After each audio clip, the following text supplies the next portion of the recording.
하면 되나요? 제가 쑥스러워서 그래요. 제가 쑥스러워 많이 타가지고 강의를 어쨌든 자꾸 하는데 할 때마다 그래도 쑥스럽네요. 네, 저는 혹시 우곡성지 아셔요? 네. 많이 아시네요. 거기에서 지금 5년째 이제 생활하고 있는 윤성규 바오로 신부입니다.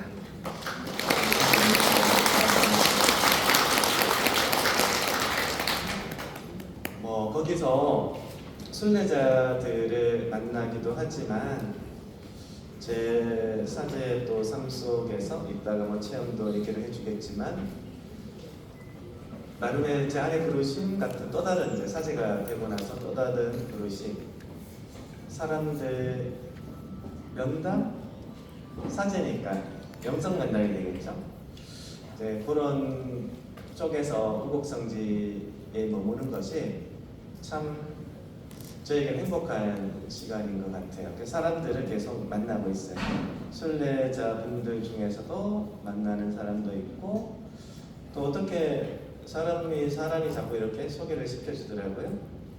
그런데 이제 대부분 만난 사람이 영성 면담 간단한 것은 한두 번의 만남으로 끝나지만 어려움이 있는 분들이 많이 있잖아요. 우울증도 있고 아니면 정신적으로 또 항암 치료를 받는 암 환자들도 있고 그래서 이제 저도 제 나름의 제 관리를 잘 못하면 만나기가 되게 쉽지 않아요. 왜냐하면 그 아픔들이 저에게도 전해지거든요. 그래서 밤에 가끔은 주님 안에 머무르죠. 그 아픔 때문에. 물론 이제 직접적인 아픔은 아니지만 사제로 만나는 거기 때문에 그래서 어느 순간인가 제가 주님 안에서의 묵상이죠. 하나의 제 안에서 그분들의 그 모든 것을 제가 다 해결해 주기는 어렵죠. 그것을 정확하게 제가 가지고 가요. 그러나 사제이기 때문에 잘 들어드리고 때로는 제 의견도 얘기를 해주고 사제이기 때문에 하는 것이 있어요. 그분들을 위해서 기도 안에서 기억하는 것. 매일 미사를 드리니까 매일 미사 때마다 특별히 기억해 줄 면담 중에 만났던 분들 제 나름의 적습니다. 그 매일 미사 앞란에 적어서 다 붙여놓는데 이제 그렇게 하니까 제 사제의 삶도 되게 은총으로 다가오는 것 같아요. 미사가 되게 은혜롭게 되잖아요. 의미를 담게 되고 그렇지만 계속은 못해져요. 왜 못해지겠어요? 사람을 저는 자꾸 만나니까 일정 기간 제가 만나는 사람들 그렇게 기도하니까 제 사제의 삶도 풍요롭다라는 생각이 듭니다. 그래서 오늘 제가 여러분에게 전해줄 것은 주제 말씀을 제가 최근에는 이 말씀을 계속 전하고 있습니다. 그리스도 예수님께서 지니셨던 바로 그 마음을 여러분 안에 간직하십시오. 아멘. 이 말씀에 바로 아멘 나오네, 그죠? 왜냐하면 제가 아까 뒤에 성가를 이렇게 들으면서 가사를 보니까 제 입술은 주님을 닮은 듯하나 제 마음은 아직 아닌 그런 아까 가사가 있더라고요. 사실 우리가 그렇잖아요, 그죠? 하는 말은 많은 말을 하지만 그것을 내면으로 내 삶으로 자꾸 가져오는 노력이 필요한 거죠. 이제 그런 노력의 일환입니다. 그래서 완벽한 사람은 없습니다. 하지만 내가 주님께서 뜻하시는 그 무엇을 향해 나아갈 수 있도록 그리스도의 마음을 품고 나아갈 수 있도록 지향을 두고 알아가고 성장하는 과정에 있다. 그것은 죽음 그 순간까지 계속 이어지는 것이다. 저는 이렇게 제 나름대로 정의를 해요. 그래서 이제 주제 말씀은 이것을 정했지만 제가 주제는 사랑을 간직한 주님의 도구로 이걸 정했죠. 제가 나약함 때문에 때로는 그렇게 못할 때도 있겠지만 주님의 도구로 잘 쓰여지기를 지향하는 거죠. 그런데 어떤 도구일까? 사랑을 간직한 주님의 도구입니다. 이게 중요한 거예요. 사랑을 간직하지 않고 이게 또 신앙의 삶을 살면 자신의 하는 행동이 주님의 뜻에 다르게 갈 수도 있어요. 그래서 이것은 끊임없이 되새기는 거예요. 그래서 오늘은 이 사랑에 대해서도 한번 알아보고, 제가 성지 제가 두 번째거든요.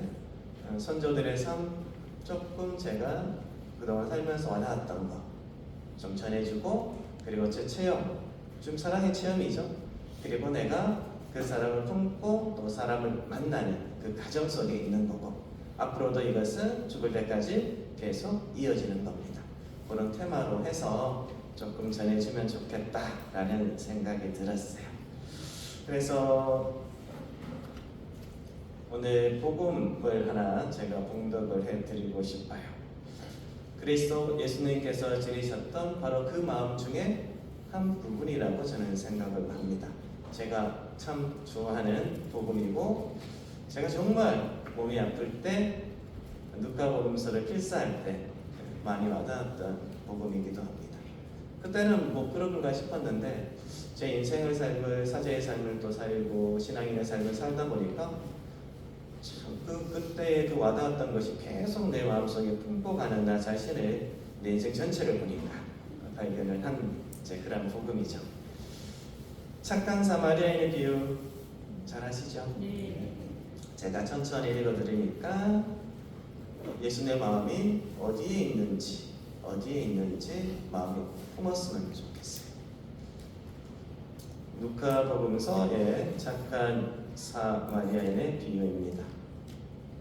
그 율법 교사는 자기가 정당함을 드러내고 싶어서 예수님께 그러면 누가 저의 이웃입니까? 하고 물었다. 예수님께서 응답하셨다. 어떤 사람이 예루살렘에서 예리코로 내려가다가 강도들을 만났다. 강도들은 그의 옷을 벗기고 그를 때려 초죽음으로 만들어 놓고 다 버렸다.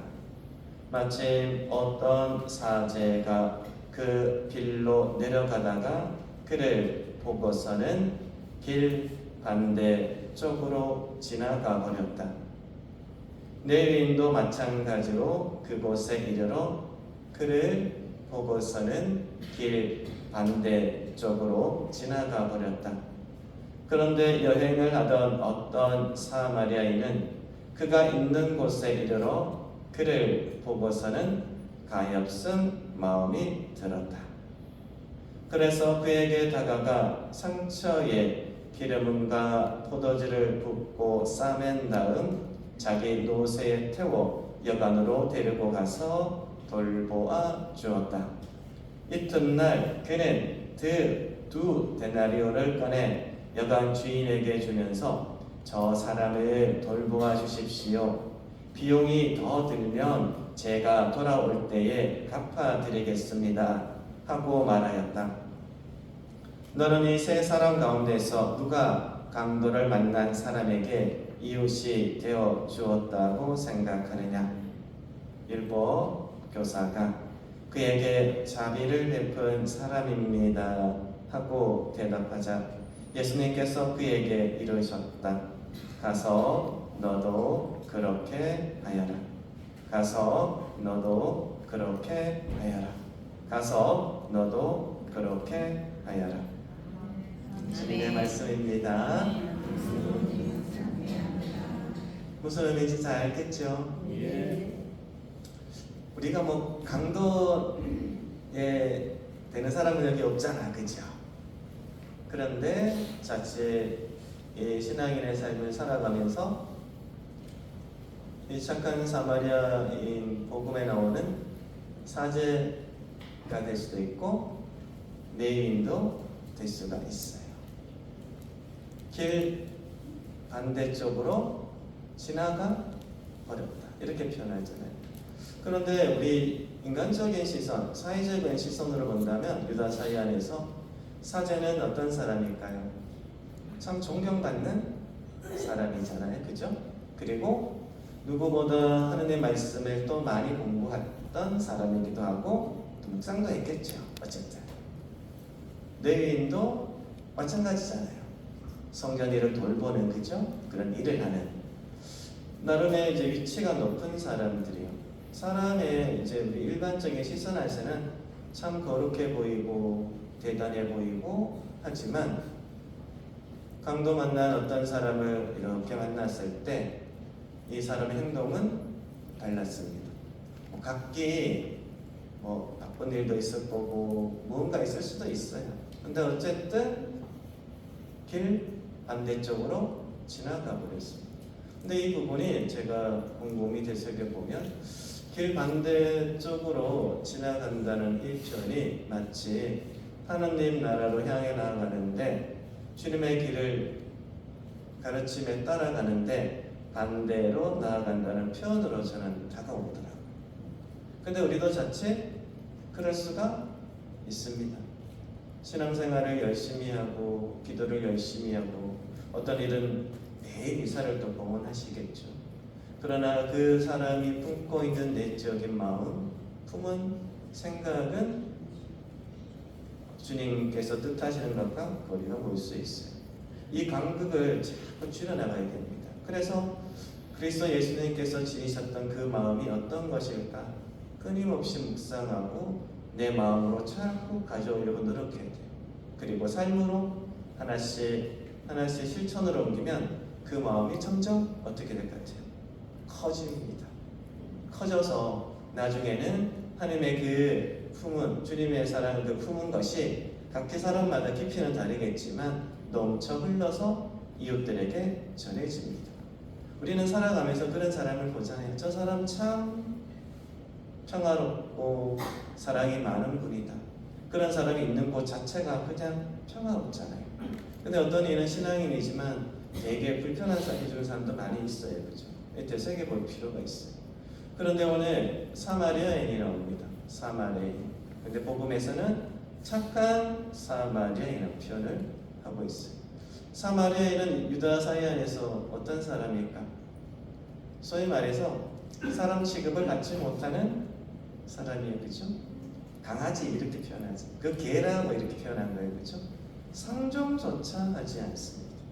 그런데 사람들 시선에서는 그렇게 보이는 이 사마리아인이 강도 맞은 사람을 보았을 때 어떻게 했어요? 가서 도움을 주었죠. 그때 사마리아인이 간직한 마음이 있어요.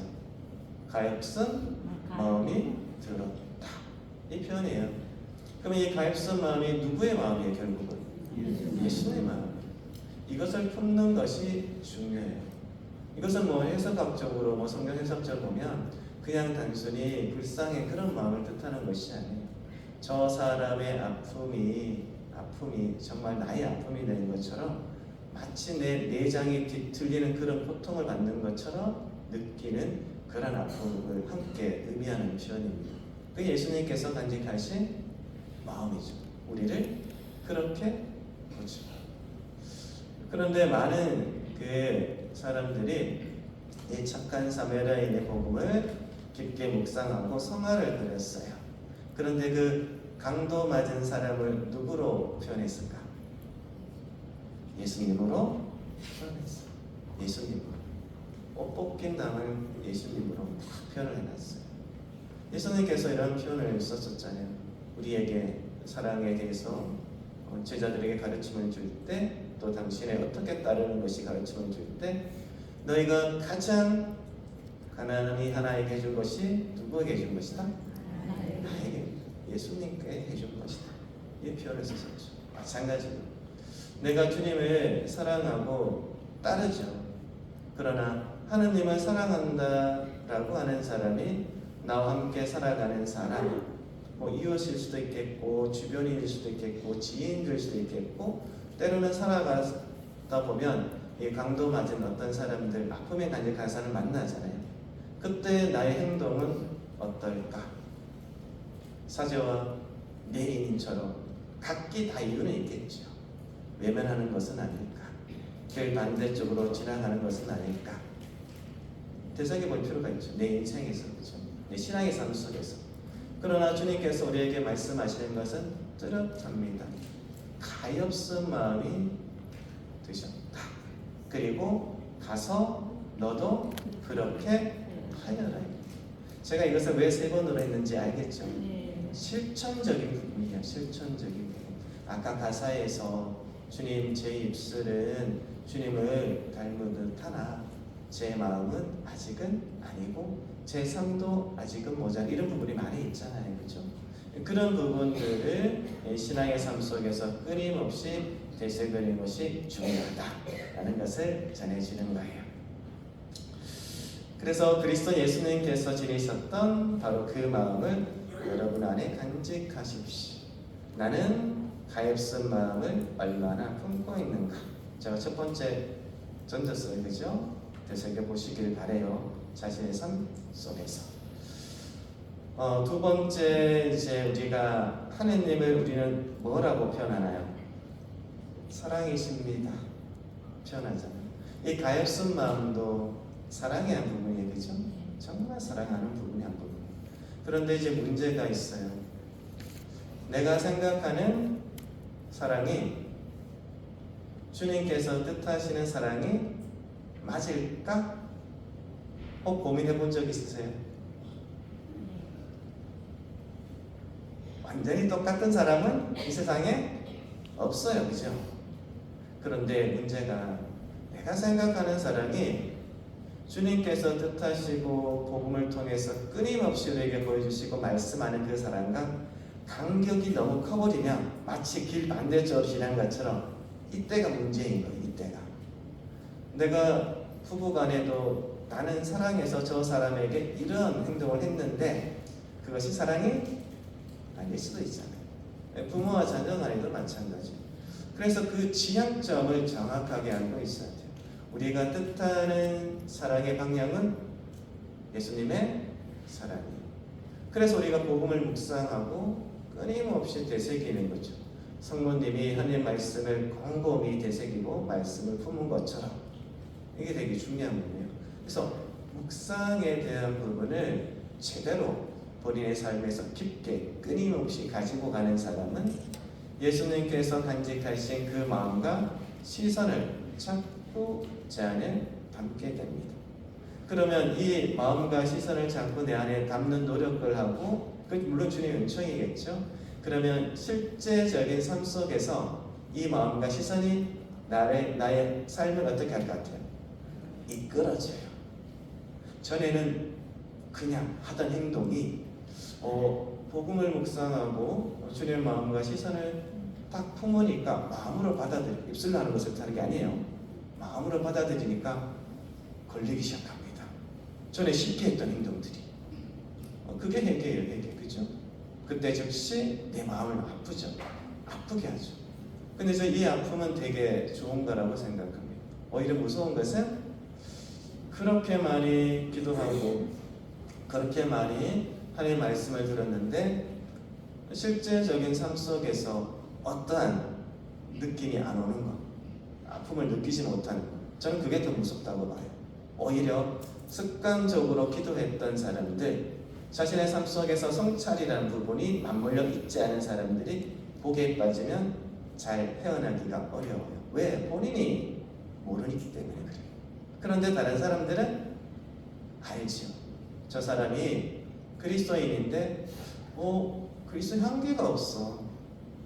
실제적인 삶 속에서는 그리스도인의 예수님의 그 모습이 보여지지가 않아. 실제 우리가 많이 이제 듣는 얘기잖아요. 그래서 예수님의 마음과 시선을 품고 삶으로 끊임없이 옮기는 이 과정이 무엇보다 중요하다. 그래서 제가 첫째, 여러분이 그리스도인이 될 때 우리가 꼭 받는 것이 있어요. 무엇일까요? 여러분 다 받았잖아요. 나도 받았고 세례를 받았잖아요. 제가 강의 때마다 이 부분을 다시 언급을 합니다. 강의 때 내가 사제와 함께 주님께 요청한 것은 무엇일까? 이 본질을 잘 가져가는 것이 중요해요. 살아가면서 자꾸 그것이 흐려지게 되기 때문에 그래요. 제가 또 사제이니까 여러분에게 물어볼게요. 그때에 세례 받을 때 기억을 잘 되새겨서 한번 다시금 되새겨 보았으면 좋겠어요. 그리스도인이 된다는 것, 나는 무엇을 청했고 무엇을 지향하고 있을까? 세례 때 사제가 여러분에게 이렇게 질문을 합니다. 여러분은 하느님의 교회에서 무엇을 청합니까? 무엇을 청했어요? 신앙을 청했습니다. 신앙을 청했어요. 그리고 또 이렇게 물어요. 신앙이 여러분에게 무엇을 줍니까? 영원한 생명을 줍니다. 우리가 다른 게 청한 게 아니에요. 신앙을 청했고 그 신앙을 통해서 영원한 생명, 하느님 나라로 나아가는 희망이죠. 믿음과 희망입니다. 이걸 청했어요. 그런데 살다 보면 이 본질적인 부분이 자꾸 되새기지 않고 다른 것이 자꾸 차요. 혹시나 가끔 자신의 기도 지향을 한번 되새겨 보세요. 적어도 괜찮아요. 일정 기간 내가 주님께 청하고 있는 것이 무엇일까? 뭐 어떤 돈을 많이 벌게 해주세요. 재산을 많이 가지게 해주세요. 아니면 뭐 건강도 하나의 숫자겠죠, 그렇죠? 여러 가지 것들이 있겠어요. 근데 주님께 나의 신앙의 성장과 또 때로는 내 주변에 있는 도움이 필요한 사람의 기도에 대한 지향도 있겠죠. 기도 지향의 목록을 잘 한번 본인이 정리를 해서 딱 한 1년이면 1년 동안 딱 보면 그게 본인의 마음의 흐름입니다. 잘 되새겨 볼 필요가 있어요. 잘 되새겨 보라는 거. 제가 어제 혹시 강한숙 골룸바 아셔요? 강한숙 골룸바 그 음악극이라고 최주봉 씨가 그 감독을 해서 지금 우리 전국에 그죠? 하고 있잖아요. 함암동 성당에서 어제 그거를 한다고 해가지고 제가 어제 저녁에 가서 보고 왔어요. 어제 저 보면서 눈물이 너무 많이 나가지고 한참 울었어요. 그런데 제가 왜 특별히 보러 갔냐면 강한숙 골룸바는 우국성지와 관계가 있어요. 풍산홍 씨의 며느리예요, 며느리. 그리고 홍연 선생님이 풍산홍 씨잖아요. 그래서 홍연 선생님의 가게 후손분들이 그분들의 가게 후손들 중에서 13분의 순교자가 있는데 그분의 이제 가묘죠. 진짜 시신은 찾을 수 없기 때문에 돌아가신 순교의 터의 흙을 가져와서 우곡성지에 13분을 가묘를 지금 모셔놓았죠. 의미를 기리기 위해서. 그래서 강한숙 골룸바도 아마 홍연 선생님과 만남을 가졌지 않았을까? 물론 문헌에는 없어요. 근데 제가 추측하건데 일단은 한 20여 년 정도는 홍연 선생님이 1726년에서 1785년까지 강한숙 골룸바가 1760년에서 1801년이니까 삶이 겹치잖아요. 예산에서 살았던. 그런데 제가 어제 연극을 보면서 또 하나를 발견을 했어요. 무엇이냐면 강한숙 골룸바에게 세례를 준 사람이 이존창 누도비코였어요. 네포에서도. 그런데 이존창 누도비코는 어린 시절 홍유한 선생님께 가르침을 받은 사람이었어요. 그래서 이 접점이 그렇게 연결되는구나. 제가 그 접점을 찾고 싶었는데 어제 연극을 보면서 이거 충분히 개연성이 있다라는 생각이 들었어요. 그런데 주미모 스님을 끝까지 보필하면서 결국 순교를 하잖아요. 순교를 하는데 그 순교 힘이 어디에 있을까? 세상적인 어떤 것을 품고 있다면 못했겠죠. 결국은 오늘 우리가 세례 때 되새긴 것이 믿음과 영원한 생명에 대한 희망 그리고 사랑입니다. 하나님에 대한 사랑, 이웃에 대한 사랑이에요. 믿음과 희망과 사랑입니다. 우리가 늘 교리적으로 그냥 되뇌이던 것들이잖아요. 그것이 주 마음에 품고 있었기 때문에 철저하게 하느님 안에서 살아갈 수 있었다라는 생각이 들어요. 그러면 어제 그 영국에서도 초대 우리 신앙 선조들에게 큰 영향을 끼친 교리서가 있었어요. 어제 영국에서도 나오더라고요. 천주시리하고 7급 대전. 다른 것도 많이 있어요. 근데 대표적으로 이 두 권을 봅니다. 천주시리, 7급 대전. 홍련 선생님도 이 7급 대전 천주시리 초대 교리서를 읽고 본인이 신앙을 받아들였고 철저하게 28년간 소위 말해서 수독자의 삶을 사신 분이에요. 그래서 이제 우곡성지가 이렇게 되었죠. 그런데 이 7급 대전에서 제가 우곡에 와서 그전에는 제가 있었다는 것만 알았지 이렇게 막 공공히 묵상하고 그러지는 않았었어요. 저도 사제이지만. 그런데 제 안에 크게 다가오는 표현이 있습니다. 하나님은 사랑이십니다. 이 부분을 우리가 고민하고 묵상을 하게 됩니다. 그런데 이 사랑이 무엇일까? 우리 신앙 선조들도 끊임없이 묵상했겠죠. 이 7급 대전에서도 이 사랑을 언급을 합니다. 세 가지를 언급을 해요. 그런데 내가 머물고 있는 사랑은 지금 어디에 있을까? 그거를 이제 각자의 삶 속에서 되새겨보면 좋겠어요. 제가 왜 이것을 순려올 때마다 전해주고 있는데 왜 전해줄까? 제 마음에 품고 싶기 때문에 그렇습니다. 그리고 끊임없이 말한다는 것은 제가 소위 여기에 이제 꽂힌 겁니다. 맞잖아, 그죠? 우리 신학교 표현하는 말로 이 7급 대전에서 세 가지를 언급하는데 첫 번째는 습애입니다. 익힐 습애, 사랑에를 써서 습애. 뭘까? 익숙해서 사랑하는 것이다.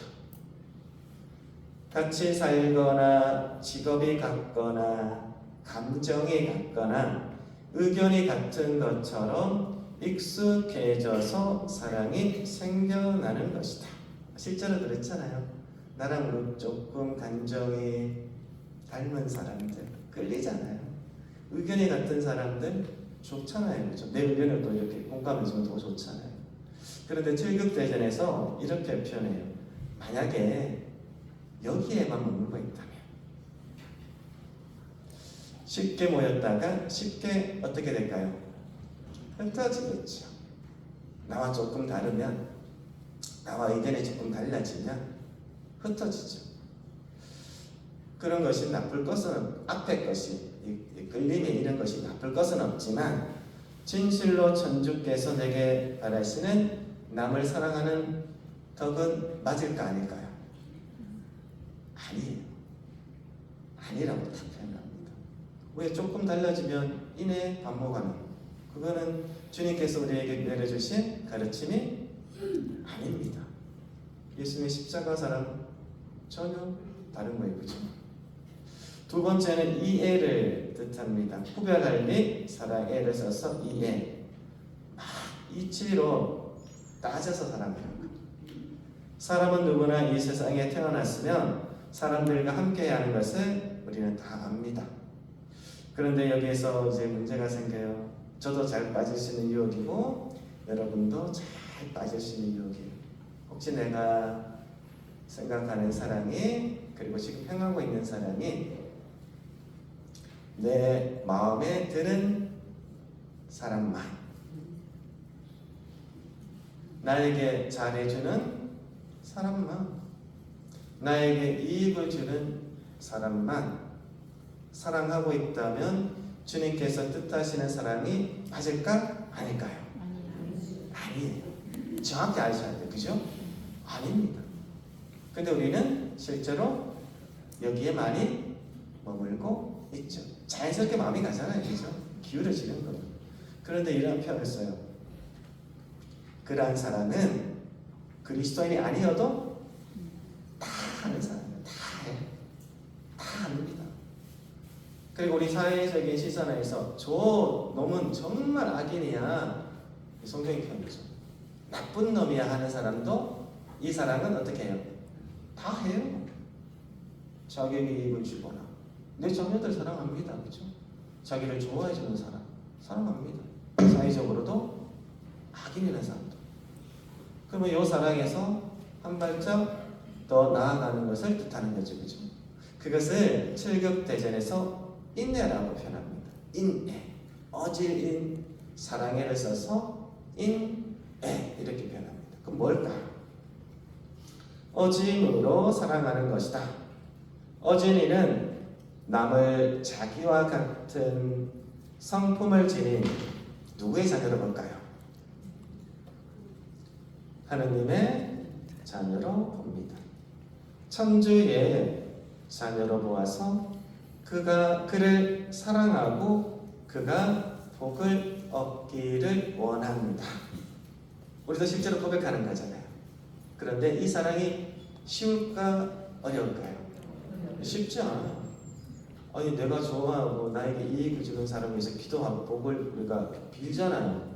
그런데 나에게 상처 준 사람 이해돼요? 나와 밥 먹어가는 사람을 위해서 기도한다. 그 사람은 영성적으로 많이 성장한 사람이죠. 근데 이 사람은 결국 누구의 사랑이에요? 예수님의 사랑이에요. 예수님께서 당신 십자가와 한 몸이 되었죠.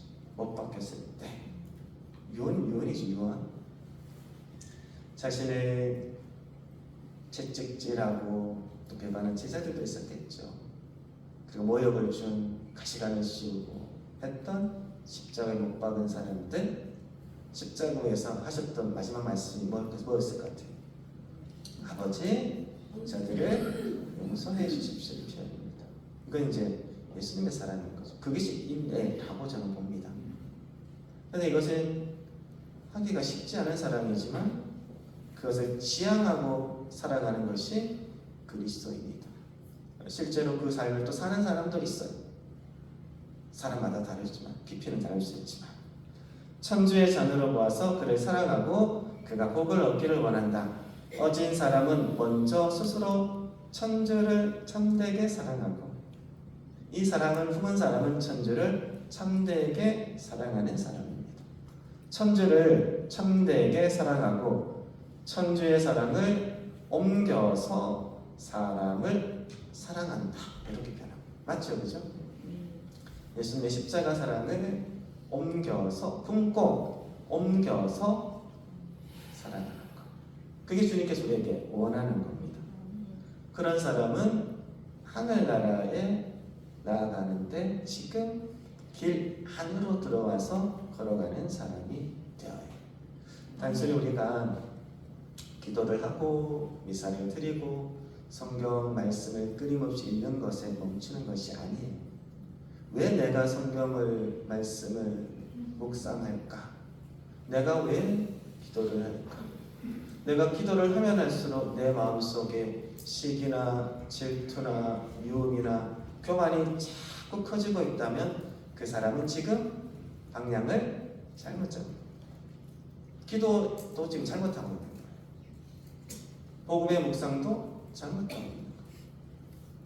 반대로 내가 기도를 하면 할수록 말씀을 묵상하면 할수록 미사를 봉헌하면 할수록 내 마음속에 사랑이 자라나고 겸손이 자라나고 인내가 자라나고 하느님 나라를 향해 나아가는 그 부지런함이 자꾸 자라나고 7급 대전에서는 정결도 얘기를 해요.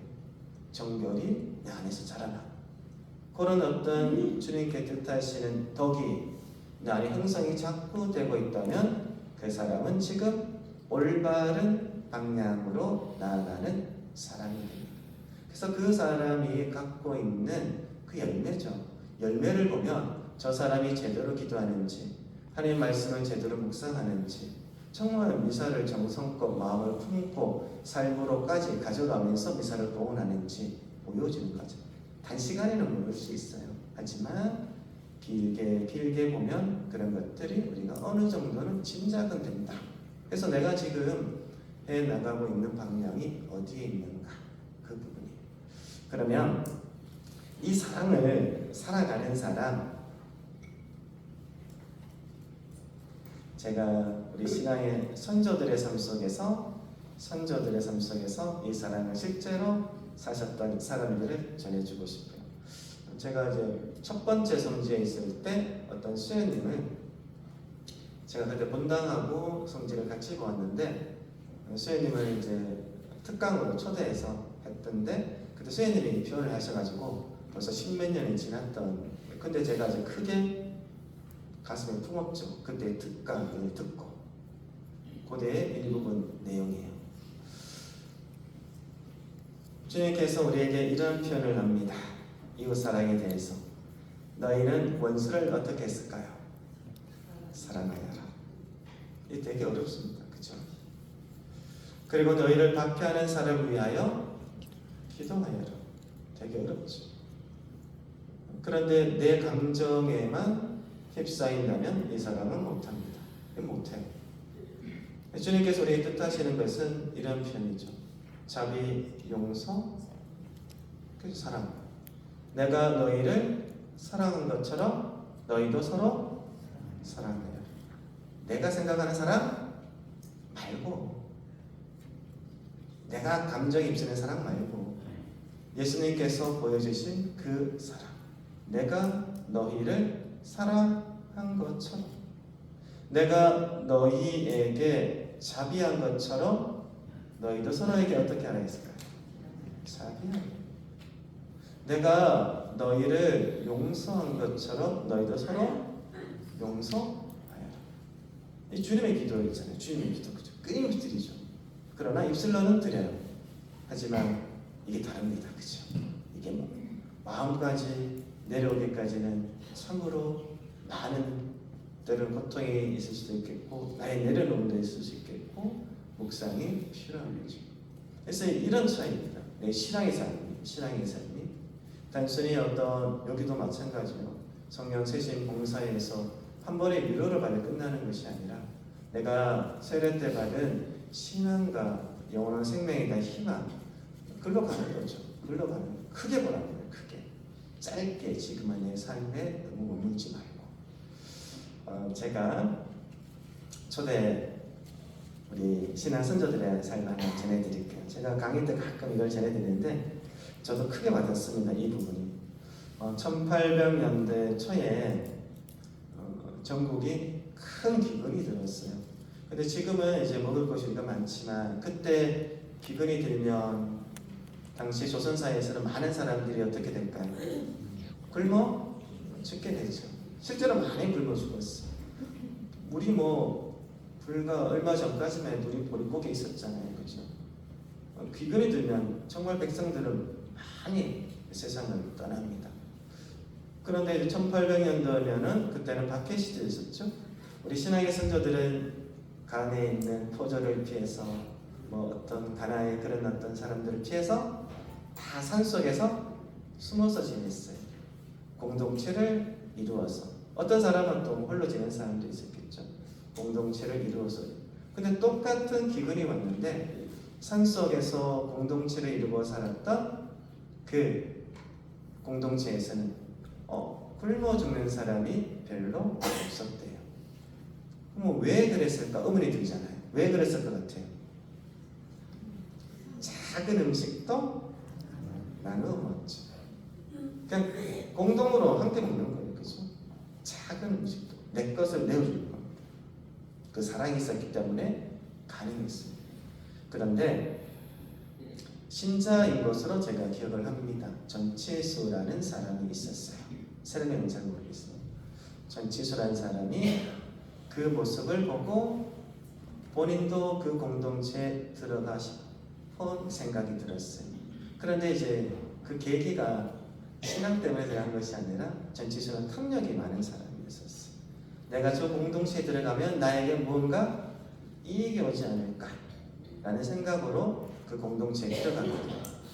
그 우리 신앙의 선조들은 또 신자니까 어떻게 하겠어요? 받아 주었겠죠. 그런데 내면에 탐욕을 품고 있는 사람은 그것이 죄로 이끌기 쉬워요. 탐욕이 품고 있으니까 박해 시대 때 내가 지금 여기 함께 머물고 있는 사람 신자들이 잘못을 다 알고 있게 되겠죠, 그렇죠? 이 사람을 간에다 고발하면 무언가를 받았겠죠. 뭐 보상금을 받던가 자기에게 어떤 이익이 올 거라고 생각했는가 봐요. 그래서 간에다가 밀고를 해버립니다. 그래서 경상도 북부 지역에는 다 잡혀갑니다. 그런데 이 전치소가 탐욕이 많기 때문에 나중에 다른 것 때문에 본인이 또 죄를 지어서 감옥에 들어오게 돼요. 근데 감옥에 들어와 보니까 자기가 밀고 했던 그 사람들이 거기에 또 고스란히 들어있네. 아이고, 그러면 이 전치소와 우리 신앙의 선조들 사이에서는 어떤 관계일 것 같아요? 사랑의 관계? 왼수. 왼수면 좀 다른 게입니다. 원수, 그죠? 맞잖아요, 그죠? 때려주고 싶을 놈? 이렇게까지 갈 수 있잖아요, 그죠? 신앙인이지만 왜 그렇게까지 생각이 드냐면 당시에 보통 왜 이렇게 가정이 집안에 있으면 그 중에서 가장을 보통 데리고 가잖아요. 그럼 남아있는 사람은 누가 남겠어요? 기근이 그렇게 심한데 너무 나이 많은 부모님, 어린아이들, 그죠? 그러면은 기근이 심한 그 시대에 굶어줄 확률이 어떻게 되겠어요? 커지는 거죠. 그런 입장에서 본다면 나는 그래도 신앙 안에서 순교에 대한 부분을 가지고 있죠. 가지고 있다면 또 다를 수 있어요. 그렇죠? 그렇지만 우리 인간적으로 볼 때 내 노부모, 아내, 자녀들이 지금 기근에 굶어 죽는다고 생각했을 때 이 아픔은 이거는 이루 말할 수 없잖아요. 그 시선으로 만약에 전짓을 바라보았다면 원수죠. 정말 때려주고 싶은 거. 그죠? 원수죠. 그런데 어떻게 했을까? 이 전치소가 들어올 때 아사형을 받고 들어와요. 아사형이란 음식과 물을 일부 주지 않으면 어떻게 해요? 굶어 죽는다. 이게 되게 무서운 행동이잖아요. 그런데 이게 전치소가 시간이 흘러도 죽지 않네요. 왜 그랬을까요? 그래요. 우리 신앙 선조들이 자신이 또 부족한 그 음식과 그것을 물을 어떻게 했어요? 전치소에게 나눠줬죠. 나눠줬어. 실제로 그렇게 한 거죠. 나중에 전치소가 안 죽으니까 석방이 되는 때가 왔는가 봐요. 전치소가 석방이 될 때 우리 또 신앙 선조분들께서 없는 돈에 옷 한 벌을 탁 마련해가지고 전치소에게 탁 입혀가지고 내보내요. 이 신앙 선조들 인간적으로 얼마나 미웠겠어요, 그죠? 미웠겠어요. 하지만 그 감정을 따라가지 않고 예수님의 그 말씀과 가르침을 따라갔죠. 끊임없이 되새겼다는 거예요. 실제적인 삶 속에서 행동으로 갔죠. 내가 너희를 사랑한 것처럼 너희도 서로 사랑하라. 내가 너희를 용서한 것처럼 너희도 서로 용서해라. 내가 너희에게 자비한 것처럼 너희도 서로에게 자비해. 아멘. 우리 매 미사 때마다 주님께 자비 청하죠. 사실 저도 마찬가지예요. 그러나 그래서 주님께 청하는 그 자비의 마음을 내가 생각한다면 나와 함께 살아가는 사람에게 조금 더 자비로울 수 있겠죠. 이게 묵상입니다. 다른 것이 아니라 내 감정에 내가 받은 상처에만 머물고 있다면 그것은 못 태어납니다. 예수님의 사랑을 자꾸 내 마음에 품는 것. 성체 앞에 앉아서 묵주 기도를 드리면서 미사를 하면서 말씀을 묵상하면서 이런 자비와 용서와 사랑을 끊임없이 품어가는 것이 저는 살아있는 기도다. 이렇게 생각하는 거예요. 마찬가지입니다. 저도 그 영역을 지향을 두고 가는 거예요. 넘어지죠. 미움이 생기는 사람 생기잖아요. 하지만 이 부분을 자꾸 내가 되새기고 삶 속에서 가지고 가면 미움과 시기나 질투 이런 마음들이 내 마음에 오래 가지가 않아요. 저녁에 잠자기 전 단 1분이라도 하느님 말씀과 그분의 가르침 안에서 내 삶을 되돌아보는 습관을 가지면 좋습니다. 그것이 성찰이라고 해요. 이 성찰이. 혹시나 오늘 하루 살아가면서 주님, 아이고 오늘 제가 당신 말씀은 이렇고 가르침은 이랬는데 오늘 내가 저 자매 형제에게는 화도 내고 상처도 주고 그러지 못했습니다. 또 용서하는 마음도 가지지 못했습니다. 짧게라도 되새겨보면 좋아요. 그러면 다음에 똑같은 상황이 또 옵니다. 분명히 와요. 그래서 이쪽에 이런 성찰이 되지 않은 사람은 같은 행동을 계속 반복해요. 제어 길어지는 거죠. 그러나 성찰을 품고 있는 사람은 어제 내가 성찰했던 내용이네. 조금 달리 내가 주님의 사랑을 품고 사람을 대해야지. 그러면 그 사람이 변화가 됩니다. 그게 회개의 과정이에요. 회개의 과정. 근데 여기서 중요한 것이 있어요. 성찰을 막 하라고 했는데 혹시 이런 사람이 있어요. 항상 너무 저 죄책감에 빠져가지고 못 태어난 사람이 있어. 실제로 있어요. 그것은 주님께서 뜻하시는 사랑이 맞을까 아닐까? 아니야. 제가 그랬잖아요. 희망, 예수님의 사랑, 자비, 용서예요. 그것을 품고 앞으로 나가시면 돼요. 잘못하면, 그죠? 잘못하면 뉘우치고 똑같은 상황이 왔을 때 제가 조금 다르게 행동할 수 있도록 나가시면 돼요. 그래서 우리가 고해성사도 있는 거잖아요. 그죠? 신앙삶 속에서 이렇게 예수님의 마음과 시선을 자꾸 내 삶 속에 가져오면 은혜롭습니다. 정말 하나님의 자비와 용서를 몸소 체험하게 돼요. 그러면 그 체험이 커지면 커질수록 내 안에 자비, 용서, 사랑 이런 것들이 커지죠. 그러면 자연스럽게 나와 만나는 사람도 그렇게 바라보게 됩니다. 이게 말씀의 은총이죠. 성령의 활동이고 은총이라고 저는 생각을 해요. 그래서 그 영역으로 잘 가시는 분들이 되시면 좋겠다. 아멘. 이게 오늘 내가 전하는 전체 메시지예요. 아멘. 그러면 이제 제 삶을 조금 나눠드릴게요. 저도 이러한 삶을 살아가는 사람들 때문에 그리스도인이 된 거죠. 그리고 사제의 부르심에 응답할 수 있었다고 저는 생각을 해요. 지나고 와서 생각해 보니까 곳곳에 하느님께서 나를 이끌어 주셨다는 거 저는 되새기게 됩니다. 제 삶을 가끔 이렇게 바라보잖아요, 우리가. 그렇죠? 때로는 전생에 한번 훑어보기도 하고 그렇습니다. 그런데 저 같은 경우는 곳곳에서 사람을 항상 이렇게 보내주셨던 것 같아요. 사람을 보내주셔서 나를 이끌어 주셨다는 것을 제가 느끼게 돼요. 저는 세례를 받은 지는 오래 되었을까요? 그래도 20몇 년은 넘었지. 그렇죠? 아마 99년쯤, 2000년쯤 된 것 같아요.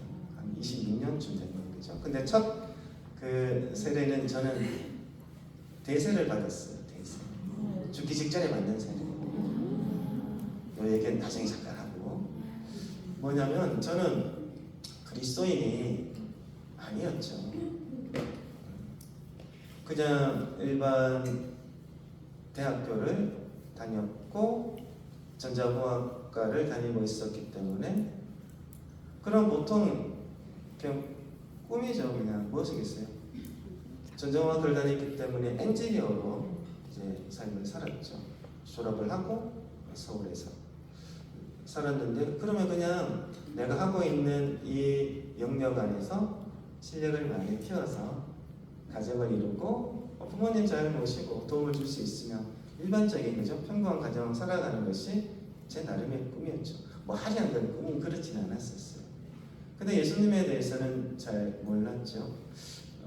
군대에 있을 때 성당을 간 적은 있어요. 왜?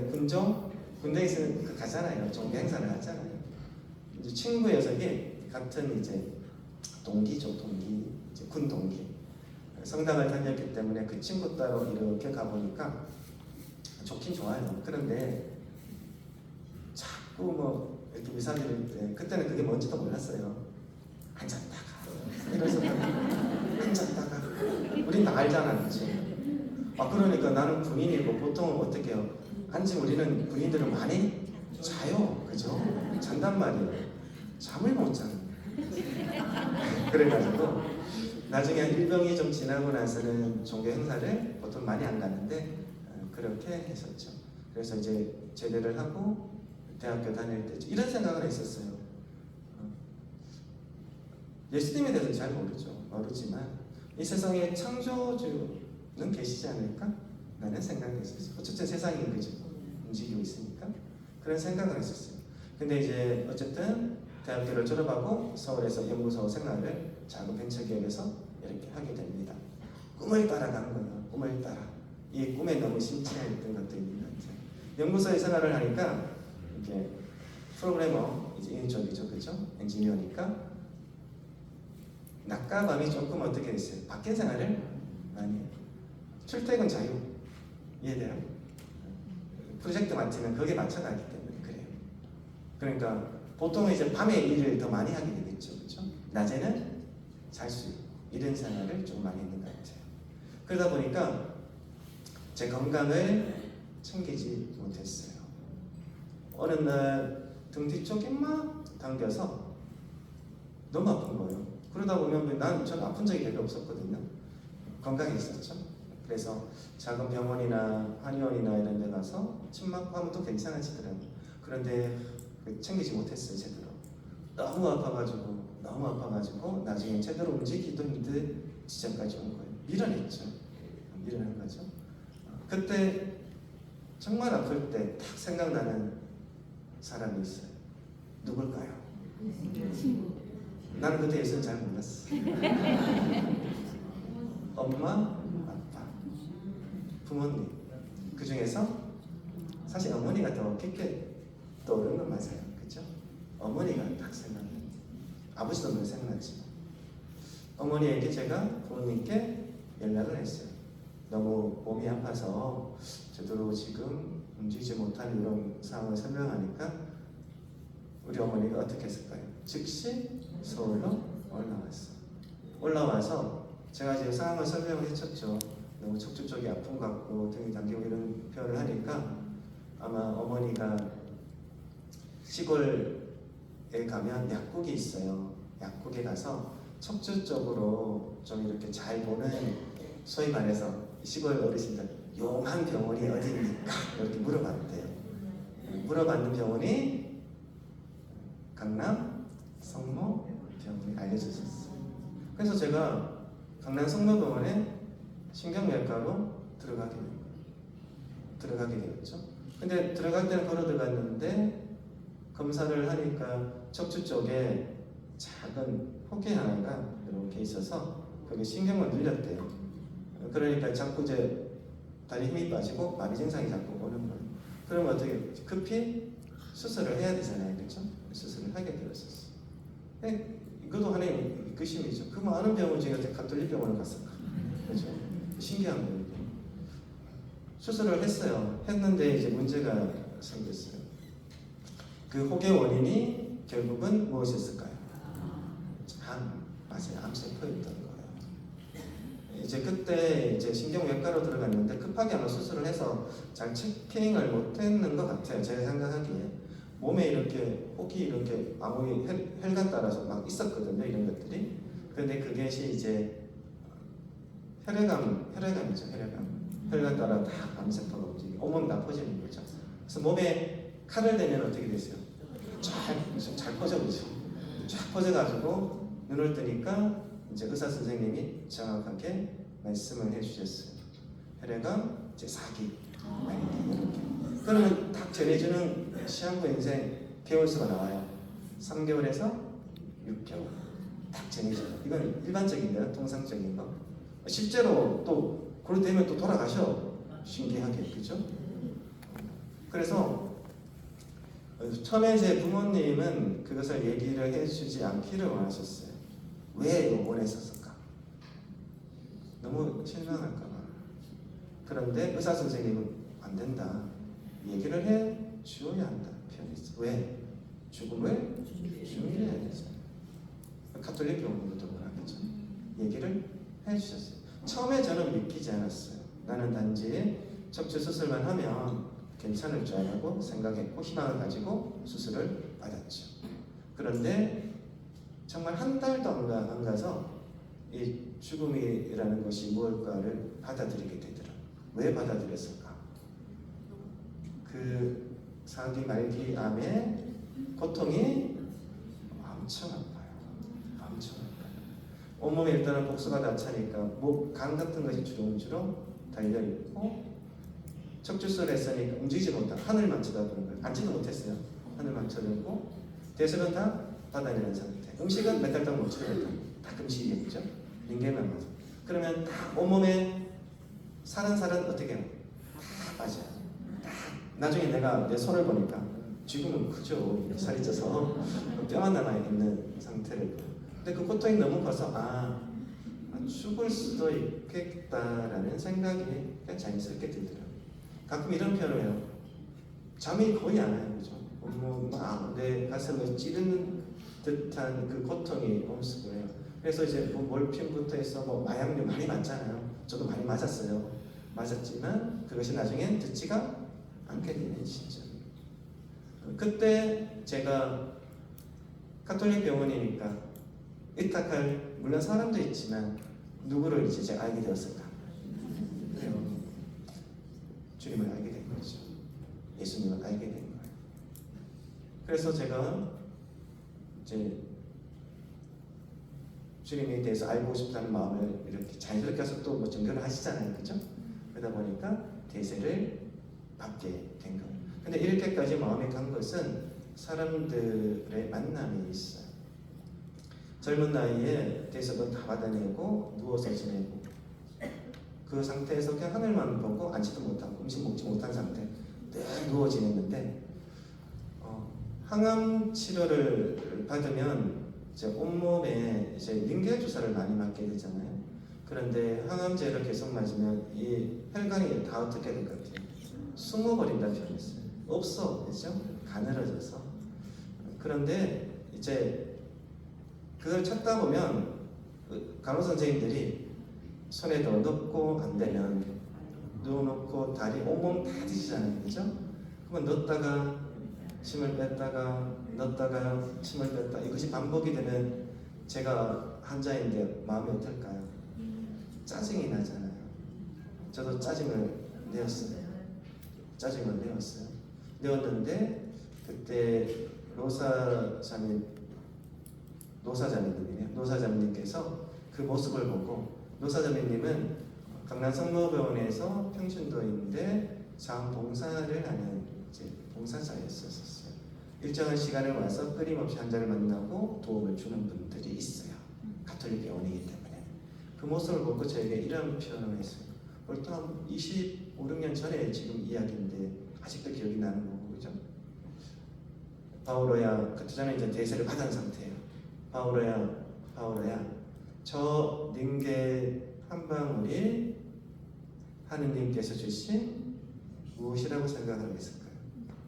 은총이라고 생각하셨어요. 저 링겔 한 방울 한 방울이 떨어지는 것이 하느님께서 너에게 주시는 은총이고 사랑이라고 생각하라. 이런 표현을 썼어요. 제가 그때의 그 자매님을 통해서 저에게 전해지는 그 말씀을 마음속에 받아들였어요. 정말 받아들였어요. 왜 받아들였냐면 죽음의 그 순간에 있었기 때문에 제 자신도 죽을 수 있겠다라는 생각을 받아들인 거죠. 많이 내려놓은 상태에 있었어요. 그러니까 그 말이 내 안에 크게 다가오는 거예요. 그런데 참 신기한 체험이에요. 그 다음부터 이 링겔 주사를 맞는데 짜증이 안 나요. 참 신기하죠. 제대로 넣었는지 안 넣었는지 저는 정확하게 하도 많이 맞으면 알게 돼요.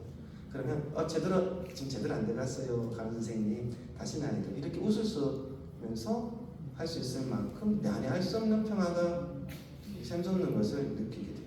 그거는 계속 가요. 그 이후로도. 참 신기했어요. 저는 그때 그것이 무엇인지 그때는 잘 몰랐어요.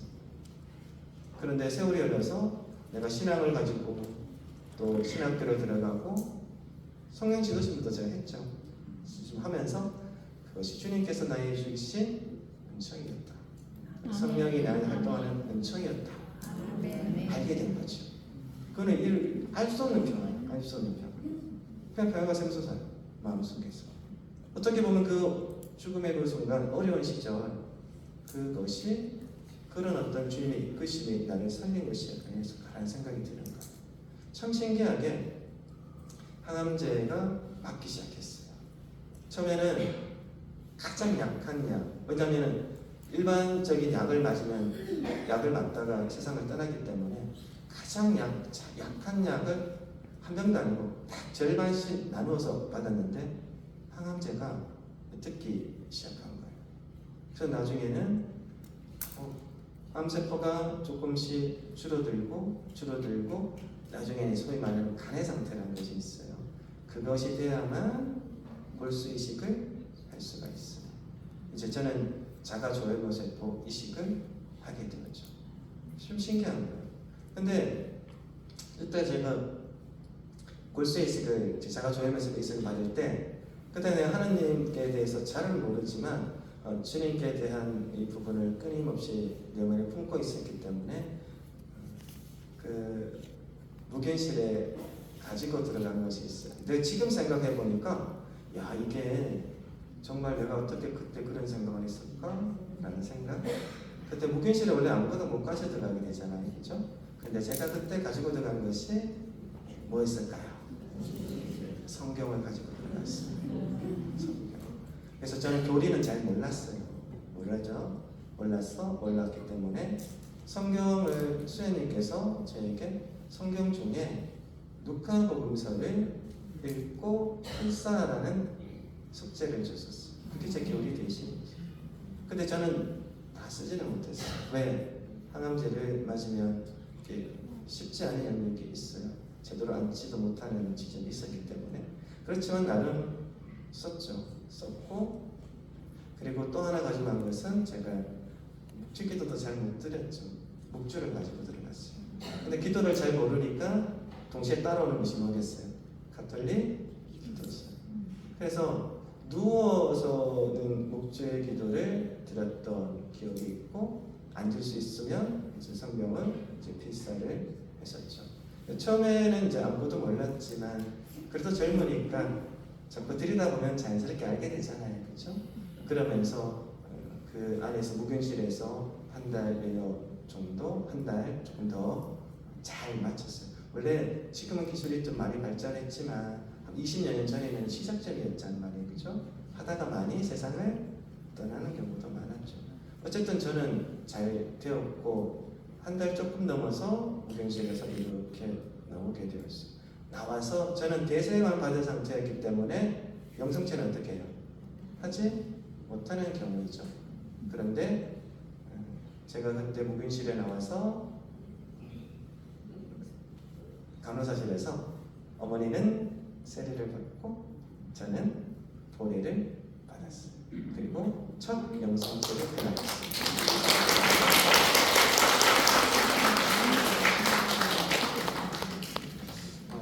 제 나름의 처음이죠. 그런데 이제 그런 어떤 삶을 이렇게 살다 보니까 전에 알 수 없는 어떤 부르심 같은 것이 이렇게 느껴졌어요. 주님과 난 기도는 잘 모르지만 주님과 나의 톡백을 많이 하잖아요, 그렇죠? 내가 아는 기도는 별로 없으니까. 그때 제가 주님께 이러한 기도를 드린 적이 있어요. 주님, 제가 혹시나 건강해지면 조금 다른 삶을 살고 싶습니다 라고 드린 적이 있었어요. 앞에 가톨릭 병원에 있기 때문에 사제 수도자들이 있었죠. 얘기도 하고 저에게 너무나 잘해주셨어요. 그런데 그 당시에 내가 암 환자도 이제 죽을 날을 기다리고 있는 그 환자인데 무슨 내가 사제가 택도 없는 생각이에요, 그죠? 아마 근데 내가 그때 그런 것을 일부러 냈어요. 이렇게 조금 다른 삶을 살고 싶고 사제 성소에 대한 부분도 제 스님한테 얘기를 했던 것 같아요. 근데 스님들은 이제 사람들은 그죠? 할 수가 없었겠죠. 그런데 참 신기한 게 어쨌든 항암 치료가 잘 되었고 자가 조혈모 세포 이식도 잘 되었어요. 그리고 걸어 다닐 수도 있게 되었고.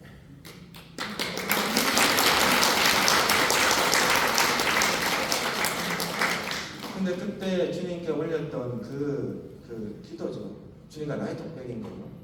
독백이 풍기에 와서 본당에 나가면서 신앙생활을 할 때도 계속 사라지지 않는 거예요. 참 신기하게 계속 올라와요. 그래서 삼성산에서는 제가 수혜님 얘기를 했지만 오늘은 하지 않을 거예요. 어쨌든 수혜님의 권유로 제가 성소를 찾아서 처음에는 수도회를 이제 가게 이제 성소자 모임에 가게 된 거죠. 그 의심을 따라서. 근데 가니까 너무 행복한 거예요. 왜 행복하냐? 그 성소자 모임에 가니까 누구 얘기를 하겠어요? 하나님과 예수님 얘기를 하는 거예요. 나는 그 목마름이 있었거든요. 근데 시골에서 본당에서 물론 하지만 채워지지가 않았었어요. 그 성소자 모임 가니까 딴 얘기 아니에요. 하느님과 예수님에 대한 얘기, 복음을 묵상하고 끊임없는 그런 얘기를 하니까 갔다 오니까 자꾸 내가 이 목마름이 채워지는 것을 느끼는 거예요. 너무 행복했었어요. 그런데 거기를 내가 한 4, 5년 정도를 다녔어요. 근데 나중에 이제 선택을 해야 되는 지점이 왔는데 들어가기가 어렵지 않나, 이 표현을 제가 담당 신부님께 받아요. 그 전에 아마 저를 잘 아는 이제 수사님이 계셨는데 그분이 계속 있었으면 좀 달라졌을 수도 있겠어요. 그러나 새로 바뀌면서 이제 그런 부분에 대해서 조금 이제 어렵지 않나라는 이런 표현을 썼었어요. 그러면 내 나름으로는 성소자 모임에 가서서 어쨌든 그 길을 찾아가려는 그런 어떤 측면이었고, 그렇지만 이것이 밀어내지니까 제 안에 남는 것은 무엇이 남는 것 같아요? 상처가 남죠. 되게 힘들었어요. 큰 상처 있었거든요. 그래서 풍기에 있는 모든 어떤 신앙생활을 다 접고 제가 구미에 남동생에 있는 곳으로 잠깐 몇 달 동안 제가 가서 지냅니다. 왜? 내 안에 큰 상처였기 때문에. 물론 두려움도 있었어요. 두려움도 있었지만 그것이 큰 상처로 제게 돌아왔었어요. 근데 제가 구미에 가서 도량성당을 다녔어요. 가서 또 놓치지 않는 것이 있었어요. 미사 매일 나가기. 거기 가서도 내가 또 내주 활동을 했네. 들어가서 열심히 다녔어요. 나중에 소품 받고 그분들 다 오셨어요. 그래가지고 그 기도의 삶을 놓치지 않은 거죠. 놓치지 않았고, 그러면서 내 남동생도 그때 세례를 받게 되고, 그때 제 나름의 성체 조례를 하고 하느님 앞에 머물면서 느낀 것이 있었어요. 이 성소라는 것이 내가 되고 싶어서 되는 것이 아니다. 나는 주님의 첫째는 부르심이고 나는 거기에 응답하는 존재일 뿐이다. 이걸 제가 이제 느낀 거죠. 깨달은 거죠.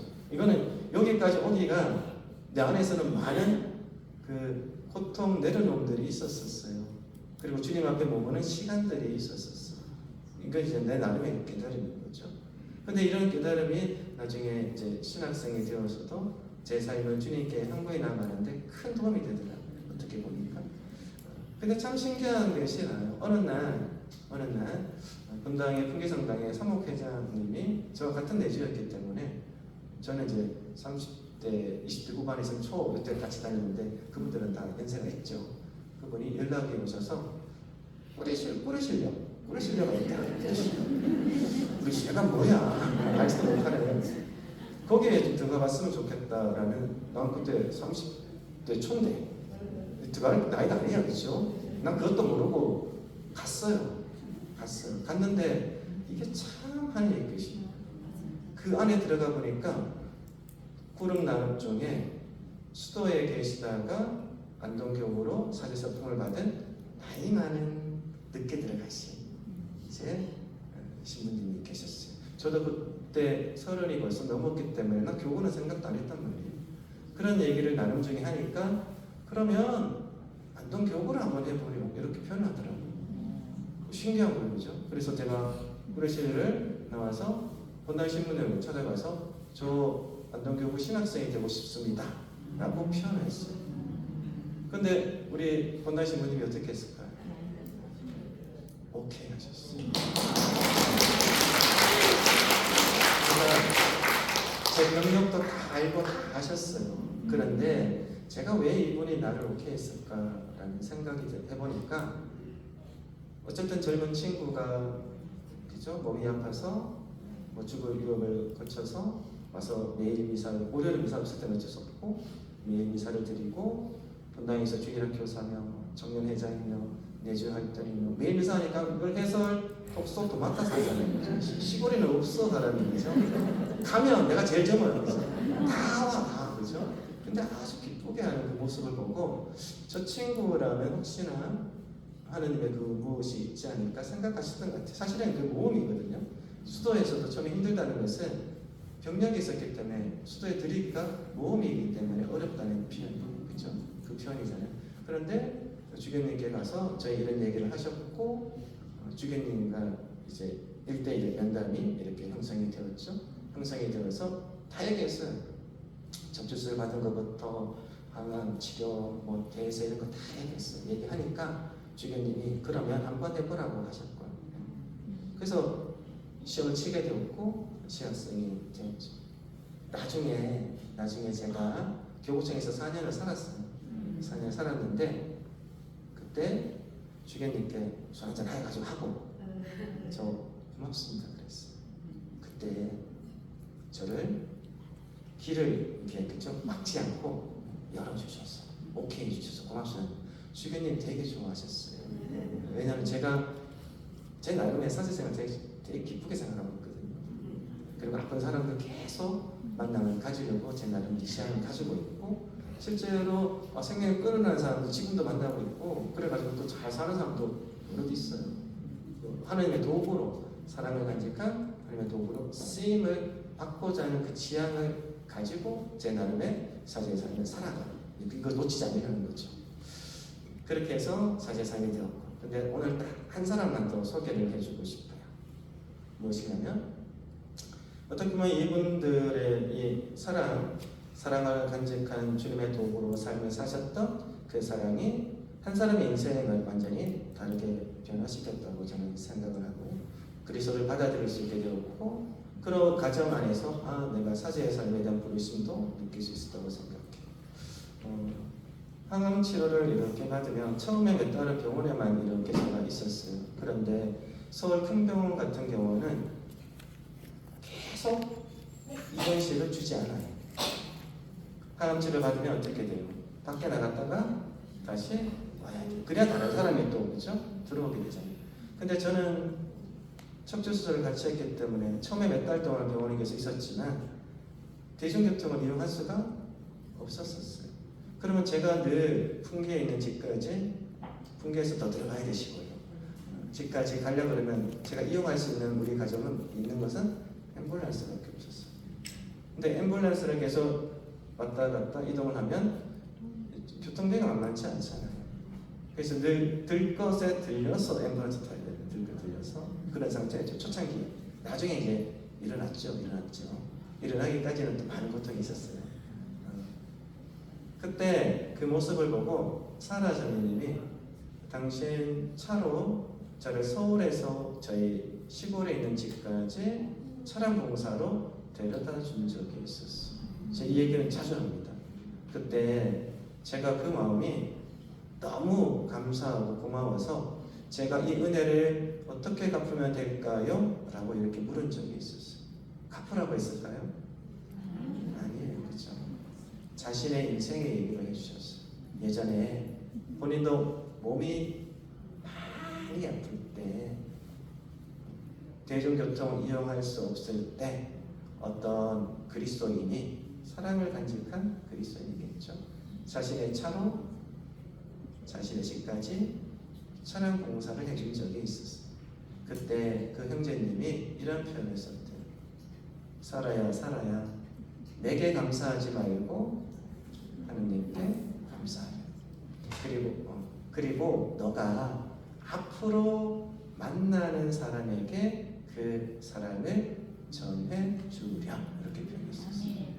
그리고 마찬가지 사라자매님은 그 말씀을 듣고 그 말씀을 저에게 똑같이 전해줬어요. 저는 그 말씀을 받았죠.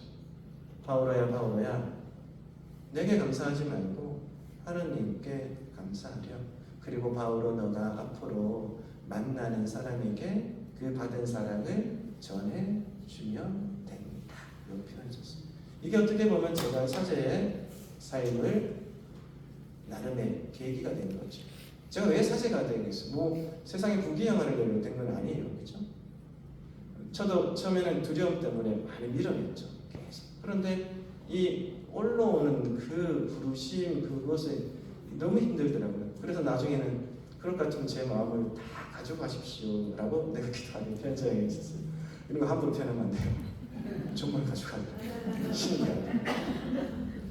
그래서 마찬가지입니다. 지금 그렇다고 제가 잘 살아간다 이렇게 표현 못할게요.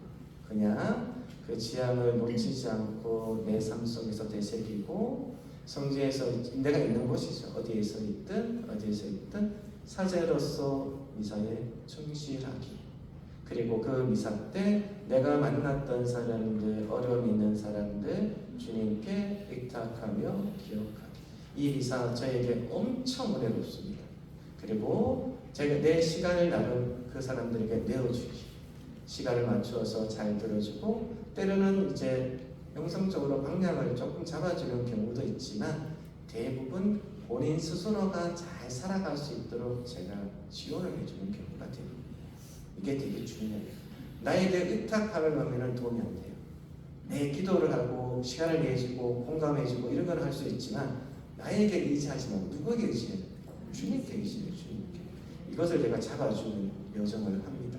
근데 왜 이런 생각이 들면 주님께 받은 그때 그 사람 내 나름 사제의 삶을 살고 신앙인의 삶을 살아가면서 이것이 주님께서 나에게 뜻하는 것이 아닐까라는 생각이 문득 올라와서 제가 교구청이죠. 성도 담당을 할 때 주교님께 나를 이제 그죠 불러주신 허락해주신 주교님께 저 일반 상담대학원 가고 싶어요라고 부탁을 해서 특수대학원이죠. 야간반을 상담대학원을 다 졸업을 하고 지금은 이제 본격적으로 그런 사람들을 만나고 있어요. 내 나름의 사랑의 표현이죠. 마찬가지 하느님께 받은 어떤 사람의 사랑이 사람에게 전해주고 그것이 저에게 전해졌어.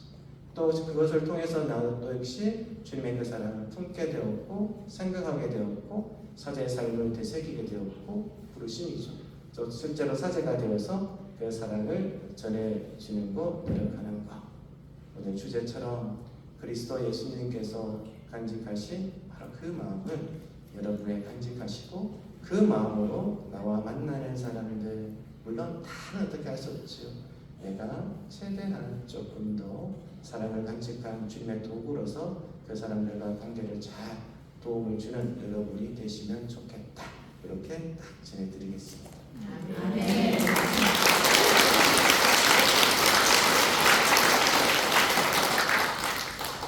그래도 오늘 제가 강복은 밥 먹고 갈 거예요. 제 나름대로 일정이 있어서. 그래서 영광성 제가 3번을 가끔 해요. 왜? 우리가 가만히 이렇게 되새기지 않으면 자꾸 신앙의 삶 속에서 사실 저도 마찬가지예요. 자꾸 내 영광을 찾아요. 기울어지기 쉬워요. 그래서 영광성 들을 때마다 영광이 성부와 성자와 성령께 누구에게 드리는 거예요? 삼위일체 하나님께 드려요. 그것만 잘 되새겨도 내가 정말 겸손해져요. 가난한 마음 이런 부분을 담아서 영광성 3번 하고 강복 주고 저는 인사원을 드리면 될 것 같아요. 그래요. 성부와 성자와 성령의 이름으로 아멘. 영광이 성부와 성자와 성령께 처음과 같이 이제와 항상 영원히 아멘. 영광이 성부와 성자와 성령께 처음과 같이 이제와 항상 영원히 아멘. 영광이 성부와 성자와 성령께 처음과 같이 이제와 항상 영원히 아멘. 강복 드리겠습니다. 주님께서 여러분과 함께 또한 사제의 영과 함께 전능하신 천주 성부와 성자와 성령께서는 여기 모인 모든 이에게 강복하소서. 아멘. 주님과 함께 가서 복음의 기쁨을 서로 나눕시다. 하나님 감사합니다.